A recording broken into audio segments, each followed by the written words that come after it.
Former priest John Feit walks past clothing worn by Irene Garza during the fourth day of his trial for the 1960 murder of Garza at the Hidalgo County Courthouse in Edinburg, Texas, U.S., December 5, 2017. Reuters A former priest has been convicted of murdering a 25-year-old Texas schoolteacher and beauty queen, more than half a century after her death.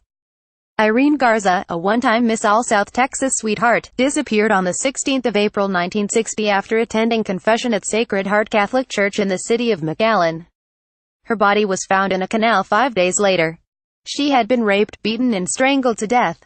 It took the Hidalgo County jury just 6.5 hours to end her family's 57-year wait for justice when they found 85-year-old former Catholic priest John Feit guilty of her murder on Thursday, the 7th of December. Feit, who was 28 at the time of her death, came under suspicion early on, telling police that he heard Garza's confession in the church rectory, not in the confessional, but denying he killed her. This week, prosecutors presented evidence that elected and church officials suspected Feit killed her but wanted to avoid prosecuting him because it might harm the church's reputation and elected officials politically. Most elected officials at the time in Hidalgo County were Catholic, and Sen. John F. Kennedy, a Catholic, was running for president that year. Among the evidence that pointed to Feit as a suspect over the years was his portable photographic slide viewer, which was found near Garza's body. Two fellow priests also told authorities Feit confessed to them, with one of them saying he saw scratches on Feit soon after Garza's disappearance. At trial, Dale Tashaney, a tax advisor in Oklahoma City who had been a priest at a Missouri monastery where Feit had applied to live in 1963, said that Feit had admitted to him that he had murdered a young woman. Tashaney said at WASNT until years later that he learned that the woman Feit had described was Garza. It also emerged that Feit had been accused of attacking another young woman in a church in a nearby town just weeks before Garza's death.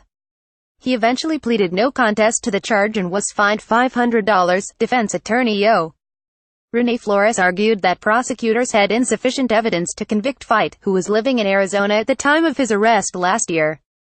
But the jury disagreed after hearing 5 days of testimony and found him guilty. Garza's family members and friends had long pushed authorities to reopen the case, and it became an issue in the 2014 district attorney's race.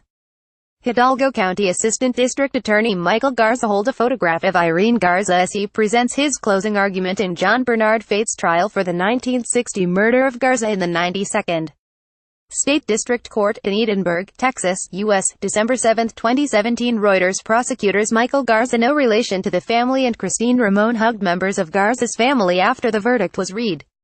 District Attorney Ricardo Rodriguez, who campaigned for election in part on a pledge to reopen the Garza murder case, embraced his team of prosecutors and the Garza family, some of whom shed tears of relief.